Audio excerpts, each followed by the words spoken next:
हरे कृष्ण कृष्ण कृष्ण हरे हरे, हरे राम राम राम हरे हरे। मुखं करोति वाचालं पंगुं लंघायते गिरिं, यत्कृपातमहं वंदे श्रीगुरुं दीनतारिणं। हरे कृष्ण। श्रीमद भगवत गीता जशी आहे तशी, भाषांतर आणि तात्पर्य कृष्ण कृपामूर्ती श्री श्रीमद A.C. भक्तिवेदांत स्वामी प्रभुपाद यांच्याद्वारे आपण वाचत आहोत अध्याय 2, सांख्ययोग किंवा गीतेचे सार। आणि आज आपण वाचणार आहोत श्लोक नंबर 9 आणि 10। श्लोक नंबर 9। संजय उवाच एवं मुक्त्वा ऋषिकेशं गूढाकेश तपः न योत्स्य इति गोविन्द, न योत्स्य इति गोविन्दम् उक्त्वा तूष्णीं बभूवः। संजय उवाच एवमुक्त्वा ऋषिकेशं गूढाकेश परन्तपः न योत्स्य इति गोविन्दम् उक्त्वा तूष्णीं बभूवः। संजय उवाच एवमुक्त्वा ऋषिकेशं गूढाकेशः परन्तपः न योत्स्य इति गोविन्दम् उक्त्वा तूष्णीं बभूवः। संजय उवाच, संजय म्हणाला, एवं याप्रमाणे बोलून ऋषिकेशम इंद्रियांचे स्वामी श्रीकृष्ण यांना उद्देशून गूढाकेश अज्ञानाचे नियंत्रण करण्यात प्रवीण असलेला अर्जुन, परंतप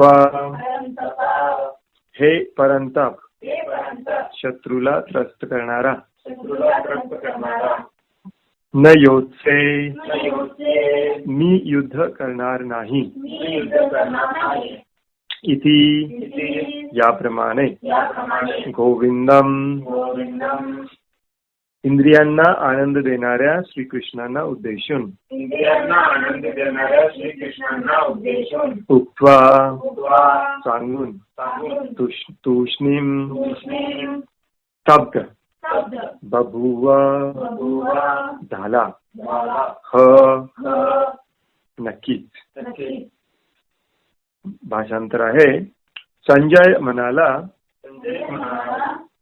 याप्रमाणे बोलून झाल्यावर शत्रूला त्रस्त करणारा अर्जुन श्रीकृष्णांना म्हणाला, हे गोविंद मी युद्ध करणार नाही, आणि स्तब्ध झाला। तर हे इथे ऑफिशियली या आणि पुढच्या श्लोकामध्ये अर्जुनाचा विषाद किंवा अर्जुनाचं कंप्लेन संपतं आणि खऱ्या अर्थाने भगवद्गीता सुरू होते। संजय म्हणाला याप्रमाणे बोलून झाल्यावर, कशाप्रमाणे? अर्जुन काय म्हणाला की त्यांच्यावर विजय प्राप्त करायचा का त्यांच्याकडून पराजित व्हायचं मला काही कळत नाही। एक भयानक प्रकारची दुर्बलता, दैन्य भाव माझ्यामध्ये निर्माण झालेला आहे आणि मी तुम्हाला आता विचारत आहे की माझ्यासाठी श्रेयस्कर काय आहे ते निश्चितपणे तुम्ही मला सांगा। मी तुमचा शिष्य व्हायला तयार आहे, मला स्वीकार करा, मी तुम्हाला शरण येतो, मी मला मार्गदर्शन करा। कारण माझा आता हा जो शोक आहे, जे दुःख मी सध्या भोगत आहे त्या दुःखावरती उपाय म्हणून कुणी काही दिलं मला तरी हे दुःख मला जाणार नाही, फक्त ते तुमच्या मार्गदर्शनानेच जाईल. इथपर्यंत आपण काल वाचलं. त्यानंतर संजय पुढच्या या 2 श्लोकामध्ये हे समराईज करतो धृतराष्ट्रासाठी आणि पुढचे सांगायला सुरुवात करतो. तर आज आपण 9, 10 आणि 11 तिन्ही वाचूया. 11वा ऍक्च्युली महत्वाचा श्लोक आहे, पण तो छोटा तात्पर्य आहे. 12वा महत्वाचा आहे. तर 9व्या श्लोकामध्ये संजय म्हणाल, याप्रमाणे बोलून झाल्यावर परंताप अर्जुन. परंताप या शब्दाचा अर्थ असतो शत्रूंना शिक्षा देणारा, चास्टायझर ऑफ द एनिमी. हे गोविंद, मी युद्ध करणार नाही. आणि तो स्तब्ध झाला, म्हणजे इंग्लिशमध्ये प्रभुपाद होऊन बसला, खाली बसला ऍक्च्युली. आणि मग त्यानंतर संजय म्हणतो तम उवाच ऋषिकेश. तर या दोन्ही श्लोकामध्ये भगवंतांचं नाव त्यांनी सांगितलेलं आहे ऋषिकेश आणि गोविंद. प्रहसन इव भारत, हा शब्द थोडा महत्वाचा आहे. प्रहसन सेनयोर उभयोर मध्ये विशिदांतम इदम वचः. हे भरत वंशजा म्हणजे धृतराष्ट्र, त्यावेळी दोन्ही सैन्यांच्या मध्ये उभे राहून स्मित हास्य करीत श्रीकृष्ण खिन्न झालेल्या अर्जुनाला याप्रमाणे म्हणाले. त्या दोन्हीवरती छोटा छोटा तात्पर्य आहे, पण पटकन वाचूया. म्हणजे पुढचा श्लोक भगवंत काय म्हणतात ते वाचायची आजच सुरुवात करूया. 9व्या श्लोकाचा तात्पर्य आहे, अर्जुन युद्ध करणार नव्हता, व त्याऐवजी युद्धभूमीचा त्याग करून भिक्षाटन करण्यात जाणार होता, म्हणजेच भिक्षा मागायला जाणार होता. हे समजल्यावर धृतराष्ट्राला नक्कीच आनंद झाला असला पाहिजे, परंतु शत्रूला मारण्याची अर्जुन भिक्षा म्हटलेलं आहे. असे सांगून संजयाने धृतराष्ट्राची निराशा केली. थोड्या वेळापुरता जरी अर्जुन आपल्या कुटुंबावरील प्रेमामुळे व्याकुळ झाला होता, तरी तो शिष्य म्हणून परमश्रेष्ठ आध्यात्मिक गुरु श्रीकृष्ण यांना शरण गेलेला आहे. यावरून असे दिसून येते की थोड्याच कालावधीत तो कौटुंबिक आसक्तीमुळे उत्पन्न झालेल्या मिथ्या शोकातून मुक्त होईल आणि आत्मसाक्षात्काराच्या ज्ञानाने किंवा कृष्ण भावनेने परिपूर्ण होऊन निश्चितपणे युद्ध करेल. याप्रमाणे धृतराष्ट्राच्या आनंदात विरजनच पडले, कारण श्रीकृष्णांनी अर्जुनाला ज्ञान प्रदान केल्यामुळे तो शेवटपर्यंत युद्ध करेल. संजयला हे काही माहिती नव्हतं, परंतु प्रभुपाद या शब्दांचे अर्थ सांगतात की इथे ऋषिकेश हेच नाव का वापरलंय, गोविंद हेच नाव का वापरलंय, गुडाकेश, परंतप हेच नाव का वापरले. तो स्तब्ध होऊन बसला, ऑलमोस्ट लाईक मूर्छित झाला होता, परंतु याचा अर्थ असा नाही की तो उठणार नाही आणि युद्ध करणार नाही. त्यामुळे याच्या आधी जे त्यांनी म्हटलेलं की मी निशस्त्र जातो, मला मारून टाकलं तरी चालेल, त्यामुळे थोडंफार धृतराष्ट्राला बरं वाटत होतं, आता आपली विजय नक्की. परंतु संजय सांगतो की नाही, अर्जुन हा गुडाकेश आहे, तो परंतप आहे. परंतप म्हणजे शत्रूला शिक्षा करणार आहे, त्रस्त करणार आहे. तो इतक्या सहजासहजी हार मानणार नाही आणि त्याला मार्गदर्शन आता भगवंत करणार आहे स्वतः. म्हणून पुढच्या श्लोकामध्ये संजय म्हणतो, हे भरतवंशजा, त्यावेळी दोन्ही सैन्याच्या मध्ये उभे राहून हास्य करीत, स्मित हास्य करीत श्रीकृष्ण खिन्न झालेल्या अर्जुनाला याप्रमाणे म्हणाले. तात्पर्य, ऋषिकेश आणि गुडाकेश या 2 घनिष्ठ मित्रांमध्ये संभाषण चालले होते. मित्र या नात्याने दोघेही एकाच पातळीवर होते, पण त्यांच्यापैकी एकाने स्वेच्छेने दुसऱ्याचे शिष्यत्व पत्करले आहे. आता श्रीकृष्ण हसले, कारण एका मित्राने शिष्यत्व पत्करले होते. सर्वांचे अधिपती या नात्याने ते नित्य सर्वांच्या पेक्षा ज्येष्ठ आहेत, तरी सुद्धा भक्तासाठी भगवंत हे मित्र, पुत्र किंवा प्रियकर यापैकी कोणताही संबंध ठेवण्यास सदैव तयार असतात. पण जेव्हा त्यांचा गुरु म्हणून स्वीकार करण्यात आला, तेव्हा ते गुरु बनले आणि शिष्याबरोबर त्यांनी गुरुप्रमाणेच गंभीर संभाषण केले. असे दिसते की गुरु आणि शिष्यांमधील संवाद सर्वांच्या लाभासाठी दोन्ही सैन्यांच्या मध्ये प्रकटपणे चालला होता. म्हणून भगवद्गीतेतील संवाद हा फक्त विशिष्ट व्यक्ती, समाज, जातीसाठी नसून तो सर्वांसाठी आहे आणि त्याचे श्रवण करण्याचा मित्र अथवा शत्रू दोघांनाही समान अधिकार आहे. सगळ्यांनी ते ऐकलं नाही, पण प्रभुपाद सांगतात की बरेचसे लोक तिथे ऐकले. बरेचसे देवी देवता देखील उपस्थित होते. प्रभुपाद एका प्रवचनामध्ये खूप छान सांगतात की भगवंत मीच हास्य केलं. भगवंतांनी हसत हसत बोलायला सुरुवात केली. हसत बोलायला सुरुवात केली यामागे दोन उद्देश आहेत. भगवंतांनी स्मित हास्य केलं हे विशेष महत्वाचं आहे. प्रभुपाद सांगतात का, कारण पहिली गोष्ट, कारण सिच्युएशन खूपच गंभीर होती.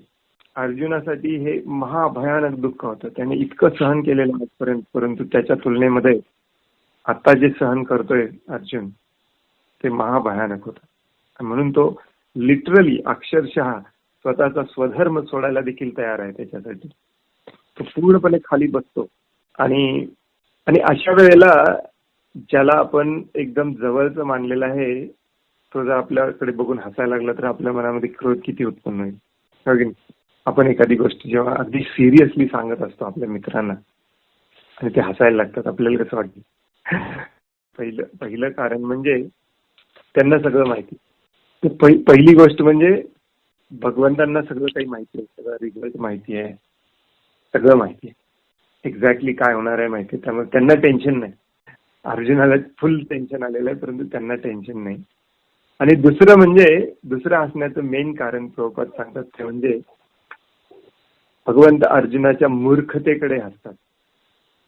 आणि ते तसं पुढच्या श्लोकामध्ये बोलून पण दाखवतात. तर तो पुढचा श्लोक आपण वाचूया. श्री भगवान वाच अशोचान वशोचत्वम प्रज्ञावादांश दास्यते गतासूंश्च नानुशोचन्ति पंडिता. श्री भगवान वाच, जे जीवितांबद्दल तसे मृतांबद्दलही शोक करत नाही. ते जे आहे ते जीवितांबद्दल तसेच मृत. भगवंतांनी तात्काळ गुरुपद स्वीकारले आणि आपल्या शिष्याला अप्रत्यक्षपणे मूर्ख म्हणून खडसावले. भगवंत म्हणाले की तू एखाद्या विद्वानाप्रमाणे बोलत आहेस, पण तू जाणत नाहीस की जो विद्वान आहे किंवा ज्याला शरीर आणि आत्म्याचे ज्ञान आहे तो जीविताबद्दल किंवा मृतावस्थेबद्दल शोक करीत नाही. पुढील अध्यायांमध्ये सांगितल्याप्रमाणे जड आणि चेतन आणि उभयंताच्या नियंत्रकाला जाणणे म्हणजेच ज्ञान होय. श्री भगवान उवाच अशोचान शोचत्वम प्रज्ञावादांश भासते गताशुंच नानुशोचन्ति पंडिता. प्रभुपाद बऱ्याच ठिकाणी हा श्लोक संदर्भ म्हणून देतात. अत्यंत महत्वाचा श्लोक आहे. अशोचान व शोचत्व म्हणजे शोक करतोय. प्रज्ञा म्हणजे काय? प्रज्ञावादान म्हणजे ज्याला खूप ज्ञान आहे त्याला म्हणतात प्रज्ञावादांश. अगदी विद्वानासारखं बोलत आहेत, भाषते विद्वानासारखी भाषा बोलत आहेत. गतासुंश्च अगतासुंश्च म्हणजे जे जिवंत आहेत आणि जे मेलेले आहेत त्या दोघांचाही बद्दल विचार करत नाहीत खरे विद्वान. नानुशोचन्ति पंडिता. पंडित जो असतो, खरा विद्वान असतो तो. दुसऱ्या शब्दात काय सांगायचं आहे? प्रभुपाद म्हणतात की गुरुचं काम असतं चुकीचं एखादा शिष्य बोलत असेल, वागत असेल तर त्याला लगेच खळसावून सांगणे हे चुकीचं आहे. आजकालच्या गुरूंसारखं नसतं. जिकडून जास्त डोनेशन येते तिकडे थोडंसं सॉफ्ट बोलायचं आणि जिकडून कमी डोनेशन येते तिकडे कठोर बोलायचं. गुरुपद लगेच स्वीकारलं भगवान श्रीकृष्णांनी आणि एकदम खडसावून सांगितलं की तू मूर्ख आहेस. तू ऍक्च्युली एवढे सगळे गुरु शिष्य परंपरेप्रमाणे मी हे ऐकलेलं आहे, ते ऐकलेलं आहे, हे केलेलं आहे, ते केलेलं आहे, असं होईल तसं होईल, अगदी एखादा विद्वान असल्यानं तो बोलत आहेस, परंतु ऍक्च्युली तू मूर्ख आहेस. कारण विद्वान माणसाला आत्मा आणि शरीर याच्यातला फरक माहिती असतो.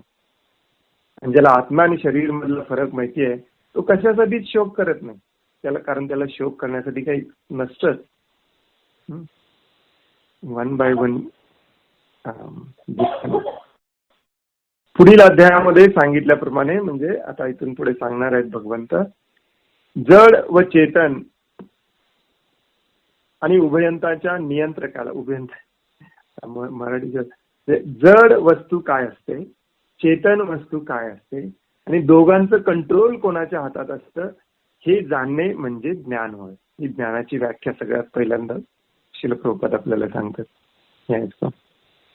तर ही ज्ञानाची व्याख्या आपण ऍक्च्युली पोस्टर करून लावलं पाहिजे आपल्या गुरुकुलमध्ये, आपल्या शाळेमध्ये, आपल्या कॉलेजमध्ये, आपल्या घरामध्ये.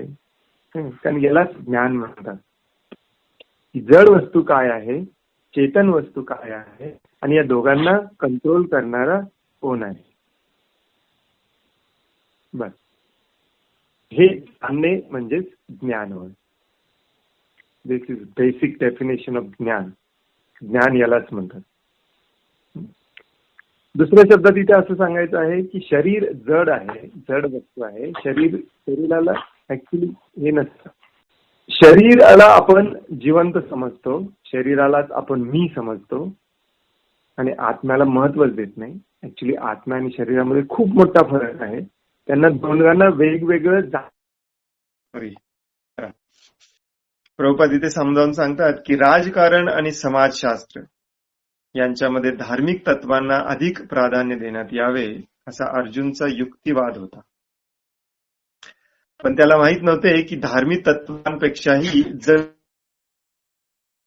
परमात्मा यांच्याबद्दलचे ज्ञान हे अत्यंत महत्वपूर्ण आहे.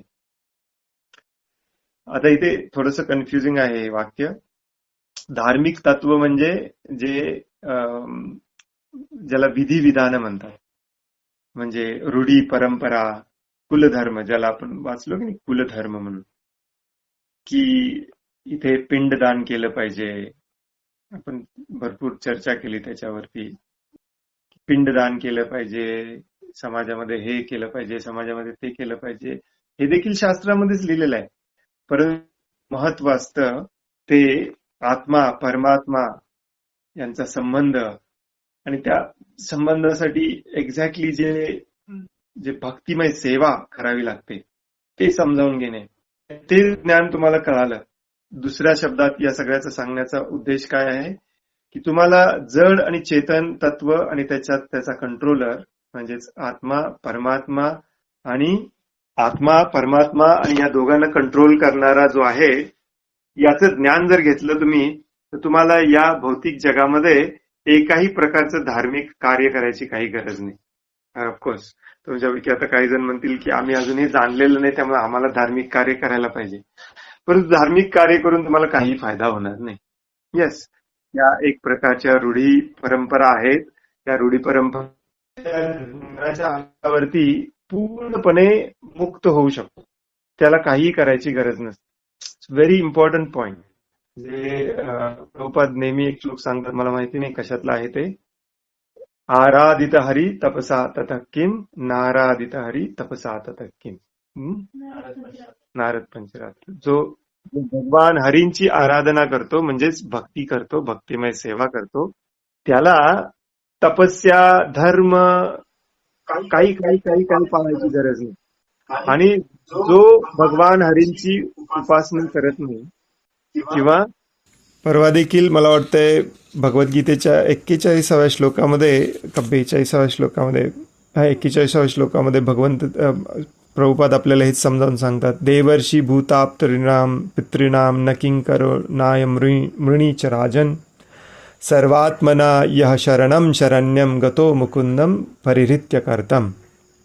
ज्याने सर्व प्रकारच्या बंधनाचा त्याग करून मोक्षदात्या श्री मुकुंद यांच्या चरणकमलांचा आश्रय घेतला आहे आणि पूर्ण प्रामाणिकपणे आणि गांभीर्याने भक्तिमार्गाचा अंगीकार केला आहे, त्याची देवदेवता, ऋषीमुनी, इतर जीव, कुटुंबातील सदस्य, मानवता आणि पूर्वज यांच्या संबंधी कोणतीही कर्तव्य किंवा ऋणे फेडण्याची बंधने राहत नाहीत.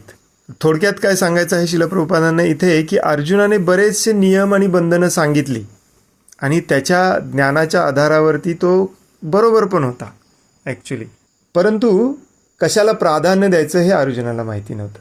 आपण थोडीशी चर्चा केली याच्याबद्दल की धर्मशास्त्रांमध्ये, वेदांमध्ये बरेचसे असे नियम आणि बंधनं असतात, परंतु ते बरेचसे नियम एकमेकांना सुपरसिडिंग असतात. म्हणजे एक नियम तुम्ही पाळला तर त्याच्या खालचे नियम नाही पाळले तरी चालतात.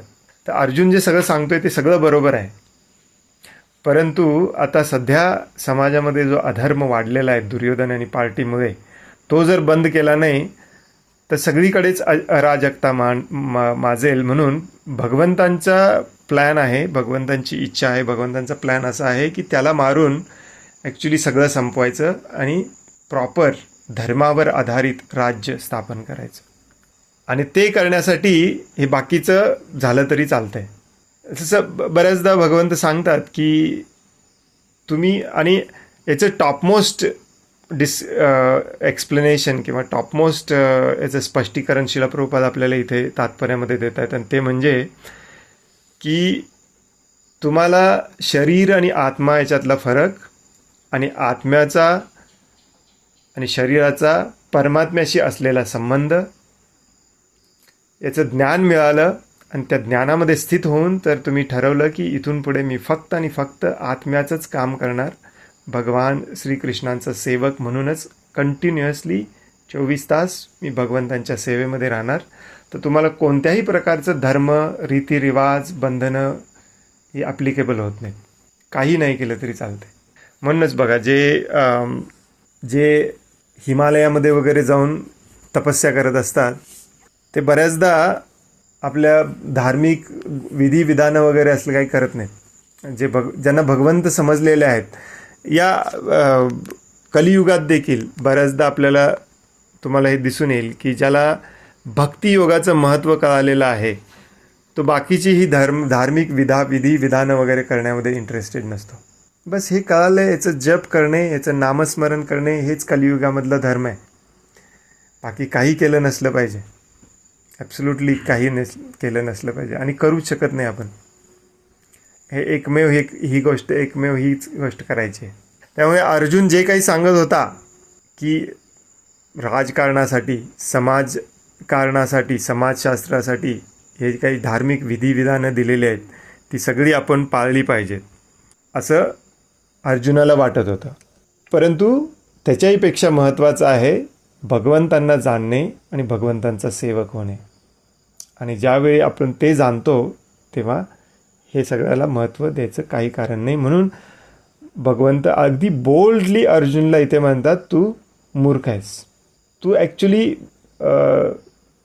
आणला आहेस खूप हुशार असल्याचा, खूप प्रज्ञावान असल्याचा, खूप पंडितासारखा असल्याचा, पण तू ॲक्च्युली मूर्ख आहेस, एक नंबरचा मूर्ख आहेस. ॲक्च्युली प्रभुपाद तर म्हणतात ॲक्च्युली तू बदमाश आहेस. अर्जुनाला बदमाश प्रभुपाद म्हणू शकतात. तर ही जी व्याख्या आहे ज्ञानाची, ही व्याख्या भगवद्गीतेत शेवटपर्यंत इतक्या वेळेला रिपीट होणार आहे की आत्मा कोण आहे आणि आत्म्याचं काम काय आहे हे जाणणे म्हणजे ज्ञान. बाकी सगळं अज्ञान आहे. आणि 13व्या अध्यायामध्ये 12व्या अध्यायामध्ये भगवान श्रीकृष्ण ॲक्च्युली स्ट्रेट फॉरवर्ड सांगतात की हेच ज्ञान आहे आणि आज मी अशा प्रकारे घोषित करतो की याला सोडून सगळं काही अज्ञान आहे. आणि या ज्ञानाच्या अभावामुळे त्याने महान विद्वान व्यक्तीचा आव आणायला नको होता. कोणी? अर्जुनाने. वास्तविकपणे तो विद्वान नसल्यामुळे जे शोक करण्यायोग्य नाही त्याबद्दल व्यर्थ शोक करीत होता. या शरीराला जन्म झाला आहे आणि आज ना उद्या निश्चितपणे याचा नाश होणारच आहे. म्हणून आत्म्या इतके हे शरीर महत्त्वपूर्ण नाही. हे जो जाणतो तोच खरा पंडित. आणि भौतिक शरीराची कोणतीही स्थिती त्याला शोकास कारणीभूत होत नाही, त्याच्या शोकास कारणीभूत होत नाही. आता ऑफकोर्स तुमच्या लक्षात आलेलं असेल की शरीर आणि आत्म्यामधला फरक अर्जुन विसरलेला, म्हणूनच तर तो शोक करत होता. नसेल तर तो कशाला म्हणाला असता ही माझे आजोबा आहेत आणि माझे गुरु आहेत. परंतु भगवंतांना हे सांगायचं आहे की तू तर शिकून आलेलास हे सगळं, आणि परंतु तुला जर माहिती नसतं तर एक वेळ ठीक होतं, डायरेक्टली म्हणायला पाहिजे होतास की मला कळत नाही आहे, मला समजावून सांगा. परंतु तू मला असं वाटतं, मला तसं वाटतं, गुरु परंपरेमध्ये मी असं ऐकलंय, म्हणजे हे विद्वानाची बोलणी झाली. विद्वानासारखं कशाला बोलत होतास इतका वेळ? शेवटी मान्य केलंस की मला काही कळत नाही, मला मार्गदर्शन करा, मग इतका वेळ एवढ्या विद्वानासारखं का बोलत होतास? आणि प्रभुपाद पण आपल्याला समजावून सांगतात की बऱ्याच लोकांना या समाजामध्ये असं बोलायची सवय असते, मला असं वाटतं, माझ्या मते असं आहे. तुमच्या मताला काय किंमत आहे? तुमच्या मताला 0 किंमत आहे, प्रभुपाद म्हणतात. त्यामुळे योग्य स्रोताकडून म्हणजे योग्य सोर्सकडून आपण श्रवण केलं पाहिजे आणि तेच लक्षात ठेवलं पाहिजे. आता जड आणि चेतन आणि त्याचा नियंत्रक यालाच ज्ञान म्हटलेलं आहे आणि हेच ज्ञान भगवंत या अध्यायामध्ये समजावून सांगणार आहे. इथे थोडक्यात प्रभुपादांनी आपल्याला त्याची समरी सांगितली की या शरीराला जन्म झाला आहे, आज ना उद्या त्याचा निश्चित नाश होणारच आहे. असं एकही शरीर नाही आहे जे आजपर्यंत टिकून राहिलेलं आहे.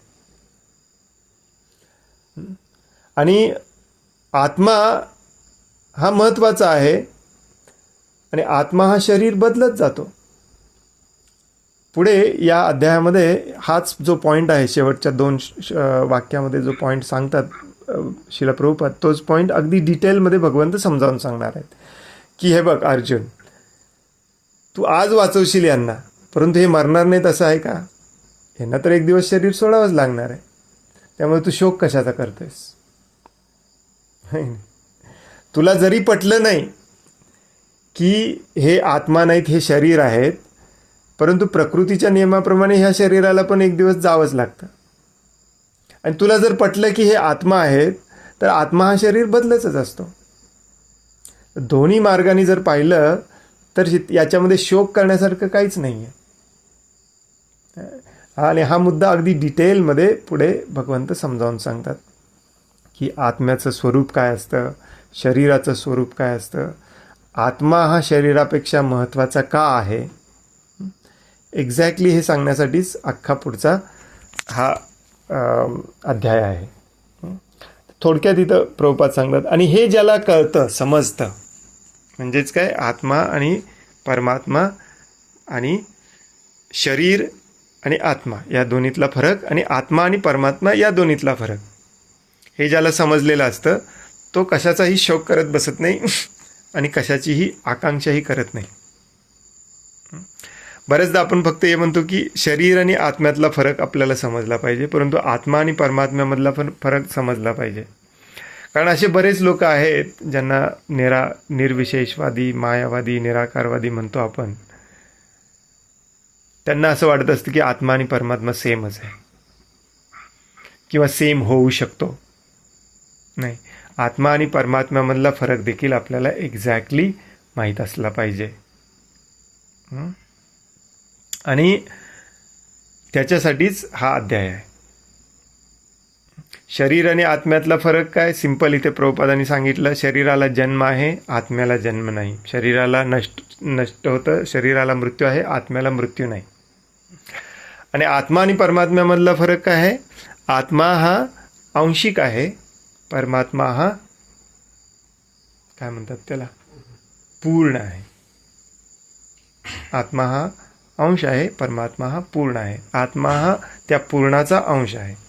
तर या दोन्ही कन्सेप्ट या अध्यायामध्ये अगदी क्लिअर केल्या जातील. आणि हे जे आहे हेच अध्यात्माचं किंवा आध्यात्मिक ज्ञानाचा हा पाया आहे, आत्मा आणि शरीर याच्यातला फरक समजणे.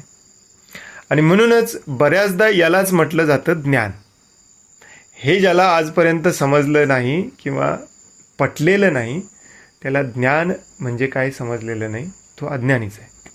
आपल्याला माहिती आहे आपण आत्मा आहोत, कोणाला माहिती नाही असं आहे इथं आत्मा नाही आहे असं? सगळ्यांना माहिती आहे. आपल्याला म्हणजे आपल्या भक्त लोकांनाच नव्हे, तर तुम्ही बाहेर जाऊन समाजामध्ये जरी विचारलं, हिंदू धर्मातील प्रत्येकजण तुम्हाला सांगेल मी शरीर नाही, मी आत्मा आहे. आणि कुराणामध्ये पण मान्य केलं जातं, बायबलमध्ये पण देखील हे मान्य केलेलं आहे. याचा अर्थ नाही की याचा अर्थ असा नाही की सगळ्यांना हे समजलं कोणालाच नाही, अजून आपल्याला पण समजलं नाही. कारण कामं आपण शरीरासाठीच करत असतो. प्रायोरिटी किंवा प्राधान्य आपण हे शरीराच्या कामालाच पहिल्यांदा देतो, आत्म्याच्या कामाला देत नाही. याचाच अर्थ आपल्याला अजून ज्ञान मिळालेलं नाही, आपण अज्ञानीच आहोत. जोपर्यंत आपण आत्म्याला स्वतः समजायला लागतो आणि त्याच्यासाठी आत्म्याचंच काम करायला लागतो, तेव्हा खऱ्या अर्थाने आपल्याला हे समजलं म्हणायचं, आणि मग त्या दिवशी आपण ज्ञानी होतो. आणि म्हणून याच्यावरून लक्षात येतं की अर्जुनला याच्यातलं काही माहिती नव्हतं, कारण तो स्वतःला अर्जुन समजायला लागलेला आणि पितामह भीष्मदेवांना आजोबा समजायला लागलेला. कारण हे शरीर सोडल्यानंतर नाही पितामह भीष्म त्याचे आजोबा राहणार होते, नाही तो त्यांच्यासाठी अर्जुन राहणार होता. हे बेसिक ज्ञान तो विसरला, म्हणून त्याची ही गोंधळलेली अवस्था निर्माण झालेली आहे. मग पहिल्यांदा तेच सांगितलं पाहिजे. तर याच्यानेच या अध्यायाची सुरुवात होते. आणि बऱ्याच लोकांना असं वाटतं की भगवद्गीता म्हणजे 2 चुलत भावांमधलं भांडण आणि त्यातला कोण बरोबर होता हे ठरवण्यासाठी तर्कवितर्क केलेले भगवान श्रीकृष्ण. हे पूर्णपणे चुकीचं आहे. ही भगवद्गीता नाहीच आहे. ॲक्च्युली अर्जुनचा हा जो प्रश्न आहे की युद्ध करू का नको, हा प्रश्नच नाही आहे अर्जुनचा. अर्जुनने कुठे प्रश्न विचारला का तसा भगवद्गीतेमध्ये, मी युद्ध करू का नको, मला तुम्ही सांगा युद्ध करायचं की नाही? आणि जरी विचारला असता तरी भगवंतांनी त्याला सांगितलं असतं की हा प्रश्न नाहीच आहे की युद्ध करू का नको. खरा प्रश्न काय आहे, तुम्ही जे काही करता, मग ते युद्ध असो आणि काही असो. ॲक्च्युली पुढे 9व्या अध्यायात तर भगवंत म्हणतात की तुम्ही जे काही करता, तुम्ही खाता पिता झोपता पळता काम करता दान धर्म करता, जे काही करता ते सगळं कसं केलं पाहिजे हे म्हणजे आहे भगवद्गीता. ते सगळं माझ्यासाठी केलं पाहिजे. जे काही तुम्ही स्वतःसाठी कराल किंवा दुसऱ्यासाठी कराल, आय डोंट केअर. जे तुम्ही माझ्यासाठी करत नाही ते अधर्म आहे, जे तुम्ही माझ्यासाठी करता ते धर्म आहे. हे समजावून सांगायला भगवद्गीता आहे. त्यामुळे युद्ध विसरून जायचं आपण आता. युद्धाचा आणि भगवद्गीतेचा काही संबंधच नाही. युद्धभर फक्त हे एक एक्झाम्पल म्हणून घेतलेलं आहे. आणि युद्धामध्ये असलेली अर्जुनची त्याच्या आजोबांशी नातेवाईकांची असलेली आसक्ती जी शरीरातून निर्माण झालेली आहे, आणि त्या आसक्तीवर आधारित तो विचार करत आहे की यांच्यासाठी मी काय करू. हे जीवनातलं सगळ्यात मोठी आपली चूक असते. प्रत्येक गोष्ट आपण भगवंतांसाठीच केली पाहिजे, नसेल तर ती पाप असते. अर्जुन म्हणतो यांना मारून मला महापाप लागेल, परंतु भगवंत त्याला पूर्ण भगवद्गीता समजावून सांगणार आहेत की जे काम तू माझ्यासाठी करत नाहीस ते पण पापच असतं, आणि तेच पाप असतं, आणि ते महापाप असतं. जरी तू खाणं खात असशील तरी ते पण. कुठल्या अध्यायात म्हटलं आहे? मला वाटतं याच दुसऱ्याच अध्यायात म्हटलं आहे, जे काही तुम्ही खाता ते मला अर्पण न करता खाल्ला तर ते पापच असतं. अगदी खाणं भले तुम्ही व्हेजिटेरियन खात असाल तरी ते पापच असतं. हा सगळ्यात महत्त्वाचा मुद्दा आपल्याला भगवद्गीतेमध्ये समजावून घ्यायचा आहे. आणि हे आत्म्याचं काम असतं. परंतु जो स्वतःला आत्मा समजत नाही तो शरीरासाठी काम करत असतो, कारण तो शरीराला स्वतः समजलेला असतो, आणि म्हणून शरीराशी संबंधित सगळं काही स्वतःचं समजलेलं असतं आणि त्याच्यासाठी काम करत असतो. त्यामुळे ते जे काही करतो, भले ते या दुनियेच्या या जगाच्या दृष्टिकोनातून ते परोपकारी काम असेल. जसं की सकाळी काल आपण वाचत होतो, हॉस्पिटल बांधणे, शाळा सुरू काढणे, नेत्रदान करणे, रक्तदान करणे, हे सगळं पाप असतं जर तुम्ही ते भगवंतांसाठी करत नसाल. आणि भगवंतांसाठी करत असाल तर तुम्ही काहीही करा ते पुण्यच असतं, भले कोणाला मारायचंही असं नाही. तर हा एक महत्त्वाचा मुद्दा सांगण्यासाठी भगवद्गीता आहे.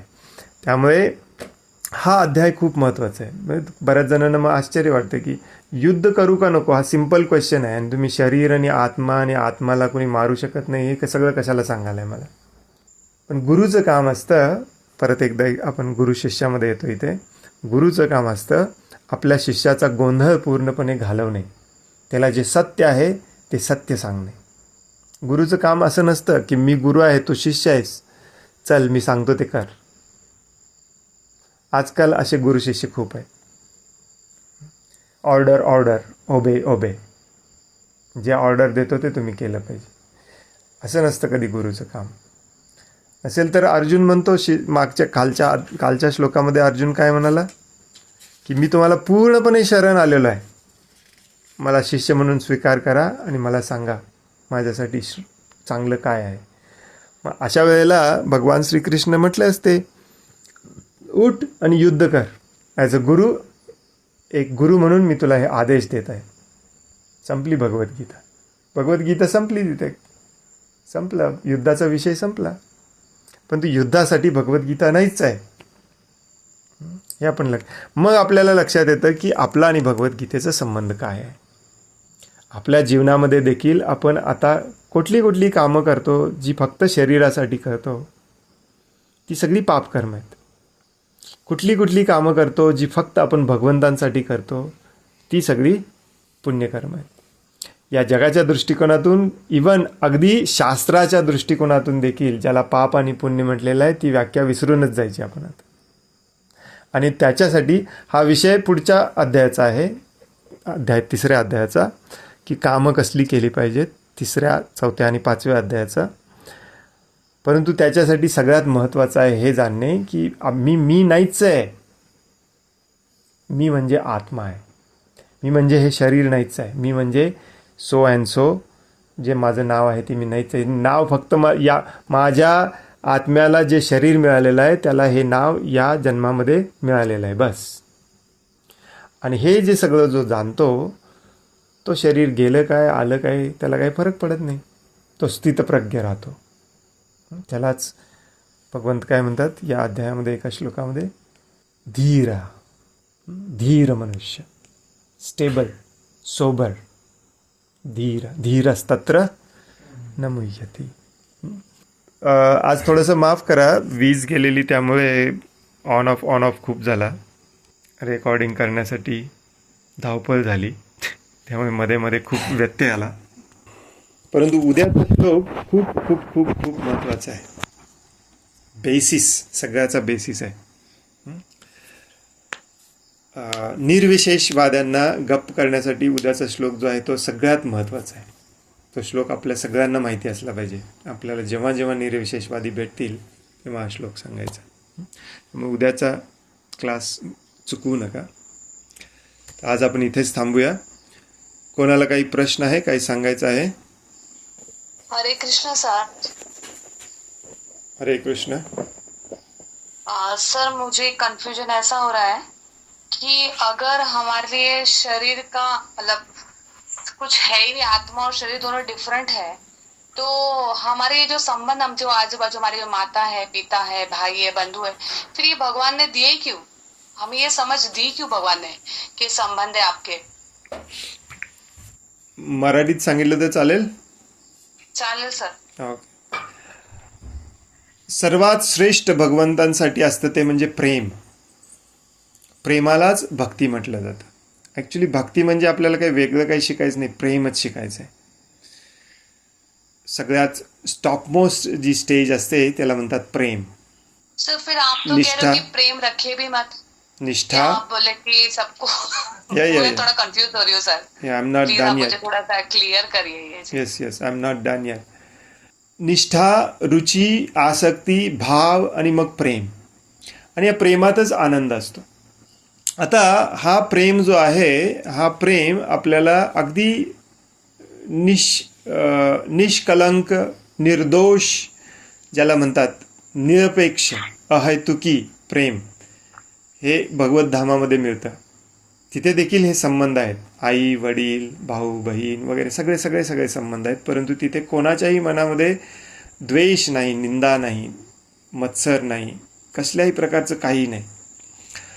आता त्याचीच प्रतिकृती इथे निर्माण केली जाते. आणि इथे आपण आलेलो असतो ते वर्चस्व गाजवण्यासाठी, स्वामित्व, प्रभुत्व मिळवण्यासाठी. जिथे जिथे आपण विचार करतो की त्याच्यापेक्षा मी श्रेष्ठ आहे, तिथे प्रेम नष्ट होतं आणि तिथे सुरू होतं अहंकार. अहंकारामध्येच आपण बाकीचे सगळे अनर्थ येतात. सगळ्यात पहिल्यांदा येतो अहंकार आणि सगळ्यात शेवटी जातो अहंकार, आणि अहंकारानंतर हे बाकीचे सगळे सगळे सगळे अनर्थ येतात.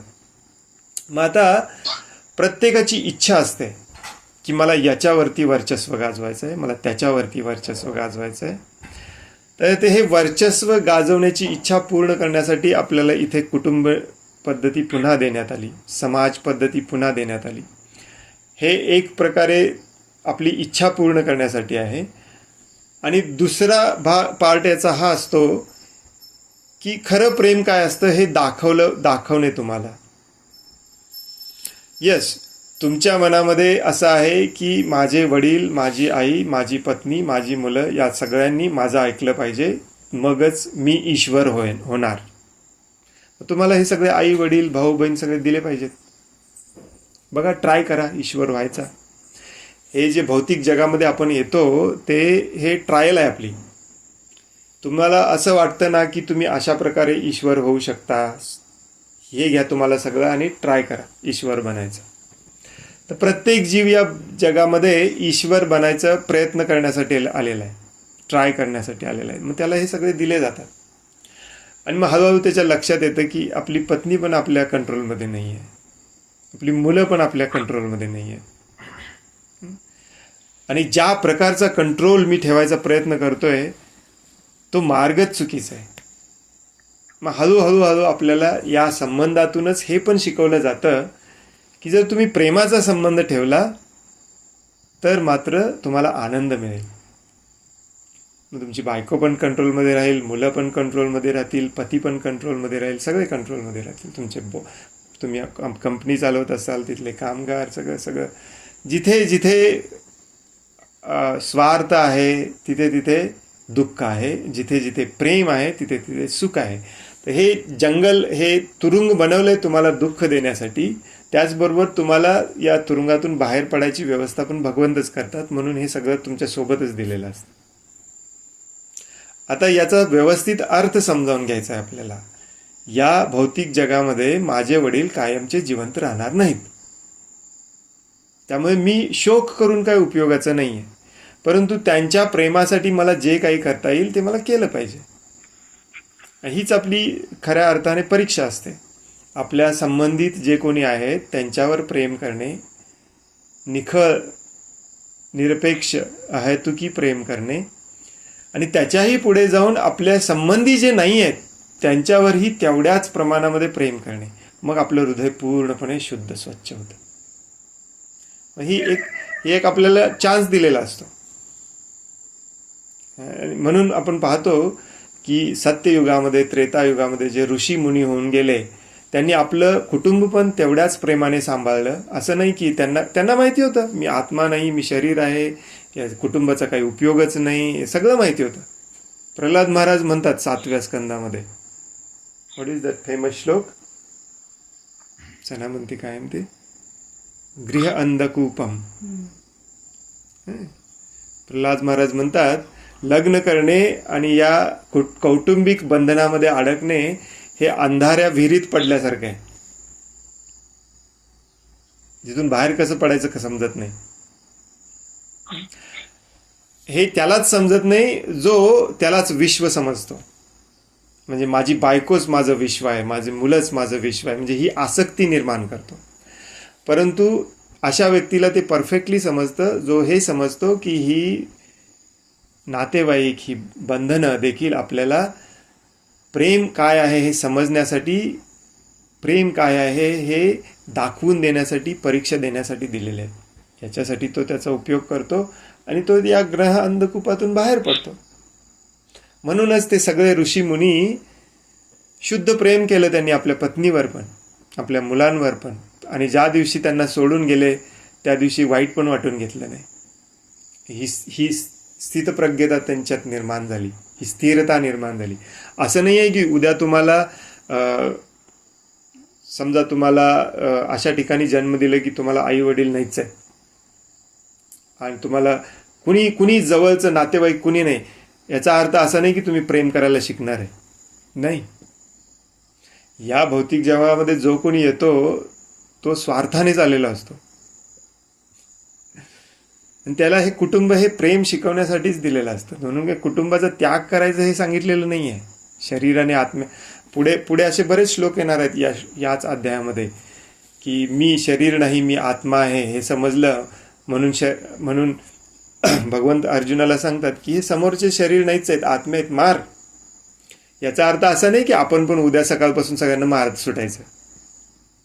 भगवद्गीतेत सांगितलंय तुम्ही शरीर नाही तुम्ही आत्मा आहे, मारा. नो, हे एवढ्यासाठी समजावून घ्यायचं आहे आपल्याला की आपली आसक्ती त्याच्यामध्ये उत्पन्न झाली. आणि हे दुसऱ्या याच अध्यायात सांगितलेलं आहे. खूप छान समजावून सांगितलेलं आहे. मला वाटते 65-63 या श्लोकांमध्ये, 65-63-64, की हळूहळू माझं माझं माझं माझं माझं माझं म्हणत त्याच्यावरती आपली आसक्ती निर्माण होते. त्यातूनच काम वासना निर्माण होते, त्यातूनच क्रोध निर्माण होतो, त्यातूनच स्मृतिभ्रंश होते, बुद्धिनाश होतो. आणि अशा प्रकारे आपण इथे अडकतो. आणि हे बंद करायचं आहे. याच्यासाठी हे शरीर आणि आत्म्यातला फरक जाणून घ्यायचा आहे.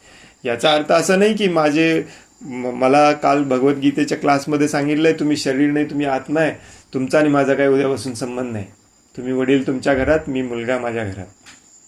नो, पूर्ण भगवत भक्तीचाच अर्थ आहे प्रेम म्हणजे काय शिकणे. आणि हे भगवद्गीतेमध्ये बऱ्याच ठिकाणी सांगितलेलं आहे. आणि हे प्रेम साधं सुद्धा प्रेम नाही, बॉलिवूडचं हॉलिवूडचं प्रेम. हे प्रेम आहे शुद्ध प्रेम. स्टेप बाय स्टेप पहिल्यांदा तुम्हाला तुमच्या घरातल्यांवर हे शुद्ध प्रेम करता आलं पाहिजे, मग बाहेरच्यांवर पण करता आलं पाहिजे. हेच एवढंच शुद्ध प्रेम.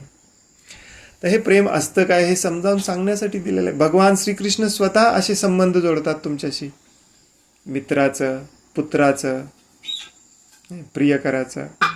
का? कारण प्रेम म्हणजे काय, या प्रेमातच आनंद असतो. प्रेमाच्या आदान प्रदानामध्ये आनंद असतो. आणि ह्याची झलक देण्यासाठी तुम्हाला हे कुटुंब दिलेलं आहे, कौटुंबिक नाती निर्माण केलेले आहेत. हे टाळायचे नाही आहेत आपल्याला, किंवा हे टाकून पण द्यायचं नाही आहे. बऱ्याच लोकांना असं वाटतं की कुटुंब सोडायचं म्हणजे भक्ती. नो, महान महान ऋषी मुनींनी कुटुंब सोडलं नाही. येस, पण एका ठराविक काळानंतर कुटुंब सोडायचं त्यालाच भक्ती म्हणतात. त्यात अडकून पण राहायचं नाही, ती जबाबदारी पण पूर्ण करायची, त्यात अडकून पण राहायचं नाही. खऱ्या अर्थाने धर्म यालाच म्हणतात. Does that make sense? हरे कृष्ण. हरे कृष्ण प्रभूजी. हरे कृष्ण. प्रभूजी, म्हणजे तुम्ही जे उत्तर दिलं त्याच्यातून हे लक्षात आलं की भगवंत अर्जुनाला आपल्या नातेवाईकांना मारायचं सांगतो, म्हणजे याचा अर्थ की जे कामाचे संबंध आहेत त्याला मारायचंय आणि पुन्हा प्रेमाचे संबंध तयार करायचे. No no no no no no no no no no, तुम्हाला कोणालाही मारण्याचा अधिकार नाही.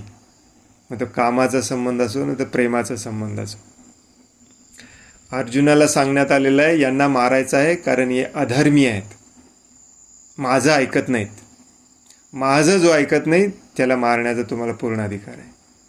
जो धर्माप्रमाणे वागत नाही, मग तो तुमचा मुलगा असो, तुमची पत्नी असो, किंवा तुमच्या संबंधित पण नसो, फरक पडत नाही. तुमचा त्याच्यावरती आसक्ती असो नसो काही फरक पडत नाही. जो धर्माच्या मार्गावर नाही त्याला दंड दिला पाहिजे, जो धर्माच्या मार्गावर आहे त्याला बक्षीस दिलं पाहिजे. हे कॉमन नियम आहे. तुमची आसक्ती असो नसो, डझंट मॅटर, काही फरक पडत नाही. हे असं म्हणणं झालं की धर्माचा आणि माझा संबंध आहे. नो, धर्म हे भगवंत ठरवतात आणि फक्त भगवंतच ठरवतात. तुम्हाला आवडेल ते धर्म, तुम्हाला आवडणार नाही ते अधर्म, असं कधीच नसतं. धर्मम तु साक्षात भगवत प्रणीतम, भगवान म्हणतील ते धर्म. कारण त्यांनी निर्माण केलंय, त्याचे नियम बनवायचे देखील त्यांनाच अधिकार आहे. हरे कृष्ण. हरे कृष्ण प्रभू. धन्यवाद प्रभू. हरे कृष्ण प्रभूजी. धन्यवाद. हरे कृष्ण. धन्यवाद प्रभूजी. खूप सुंदर तुम्ही हे सांगता. एक आई लेकराला कसं सांगते तसे खूप सुंदर सांगता. तर प्रभूजी तुम्ही राहायला कुठं असता म्हटलं प्रभूजी? आम्ही आहे कोल्हापूर जिल्ह्यामध्ये जयसिंगपूर म्हणून गाव शहर आहे छोटंसं, त्याच्या बाहेर आम्ही शेतात वगैरे राहतो. कुठलं प्रभूजी हं? तुम्हाला भेटायला वगैरे? फोन करा, मेसेज करा व्हॉट्सॲपवरती. मला एक प्रश्न विचारायचा होता प्रभूजी. आता विचारले म्हणजे काम हे किती प्रकारचे? ते आपण अगदी डिटेलमध्ये चर्चा करणार आहोत पुढच्या अध्यायामध्ये. पुढच्या अध्यायाचं नावच आहे कर्मयोग. हा हा. अगदी डिटेलमध्ये चर्चा करणार आहोत. कामाचे प्रकार, कुठले करायला पाहिजेत, कुठले करतोय, सगळं सगळं डिटेलमध्ये आपण तेव्हा चर्चा करूया. आणि या अध्यायात पण थोडं थोडं मध्ये येणार आहे, नाही असं नाही. प्रभूजी दुसरं म्हणजे आता आमचं जे भौतिक नाम सोडून जे आम्हाला दीक्षेचं नाव मिळतंय ते आमचं नाव खरं असतंय कसं काय? जोपर्यंत गुरु हा प्रामाणिक गुरु असतो तोपर्यंत ते खरं असतं. तिथे खरं असतं. गुरुनी जे नाव नाव दिलं ना. गुरु जर तुमचे प्रमाणित नसतील तर ते नाव पण काही खरं नसतं. म्हणजे आम्हाला दीक्षानंतर जे नाव मिळतं ते शाश्वत नाव असते का? जर तुमचे गुरु शुद्ध भगवत भक्त असतील तर. कलियुगामध्ये खूप ढोंगी गुरु आहेत आणि दीक्षा देण्यासाठीच बरेच जण गुरु बनतात. कलियुगामध्ये गुरु शिष्यांच्या मागे लागलेला असतो, गुरु शिष्य बनवण्यासाठी, कारण त्याच्यातच प्रतिष्ठा असते. खरी दीक्षा तीच असते जिथे ज्ञानाचं ट्रान्सफर होतं. प्रभुपाद सांगतात ज्ञान हे एकाकडून दुसऱ्याकडे गेलं पाहिजे, तिथे गुरु शिष्याचं नातं असतं. त्यालाच खरी दीक्षा म्हणतात. ही जी नुसतं नाव देणे ही जी असते ही फक्त औपचारिकता असते. तर आपण खऱ्या दीक्षेला जास्त महत्त्व दिलं पाहिजे. ज्ञान घेतलं पाहिजे, ज्ञानाचं ट्रान्सफर झालं पाहिजे. हरे कृष्ण. आणखीन कोणाला काही प्रश्न आहे, काही सांगायचं आहे? हरे कृष्ण प्रभूजी, दंडवत प्रणाम. हरे कृष्ण, दंडवत प्रणाम. हरे कृष्ण. यस प्रभूजी, आता तुम्ही सांगितलं ना की आपल्याला प्रेम म्हणजे भगवंतांविषयी वाढवलं पाहिजे किंवा भाव आपल्याकडे आला पाहिजे, तर याची जरा प्रोसेस म्हणजे कसं आपण एकदम केलं पाहिजे त्या जरा स्पष्ट केलं तर बरं. हरे कृष्ण. याची प्रोसेस ही जी आहे ती स्टँडर्ड प्रोसेस आपले पहिले आचार्य जे होते श्रील रूप गोस्वामी यांनी आपल्या भक्ती रसामृत सिंधूमध्ये याची प्रोसेस दिलेली आहे. सगळ्या भक्तांना ही प्रोसेस माहिती असली पाहिजे. आणि ही प्रोसेस उपदेशामृतमध्ये सांगितली जाते, भक्ती रसामृत सिंधूमध्ये डिटेलमध्ये सांगितली जाते. प्रभुपाद भगवद्गीतेत पण एका दुसऱ्या ठिकाणी सांगतात ते ॲक्च्युली. परंतु जे नवीन भक्त आहेत ते ठीक आहे, परंतु सगळ्या जुन्या भक्तांना ही प्रोसेस माहिती असली पाहिजे. By the way, okay. He process असते सगळ्यात पहिल्यांदा श्रद्धा, आदव श्रद्धा. 9 स्टेप्स असतात याच्यामध्ये. सगळ्यात पहिल्यांदा श्रद्धा म्हणजे काय? विश्वास, सिंपल भाषेत, हो की नाही? म्हणजे आता आपल्याला भक्ती किंवा प्रेम मिळवायचं आहे, तसंच समजा तुम्हाला क्रिकेटमध्ये एक्सपर्ट व्हायचं आहे, तर तुम्हाला क्रिकेटबद्दल श्रद्धा तरी निर्माण झाली पाहिजे, उत्पन्न झाली पाहिजे की मला ह्याच्यात इंटरेस्ट आहे, हो की नाही? किंवा हे माझ्यासाठी चांगलं आहे, हे पहिल्यांदा पटलं पाहिजे मनाला. ती पहिली स्टेज असते, पहिली स्टेप असते. त्यानंतर दुसरी स्टेप असते साधू संघ. म्हणजेच जसं आपण एकदा ठरवलं की मला क्रिकेटमध्ये एक्सपर्ट व्हायचं आहे, तर आपण काय करतो? 4 क्रिकेट खेळणाऱ्यांना जाऊन भेटतो, त्यांचा संघ करतो.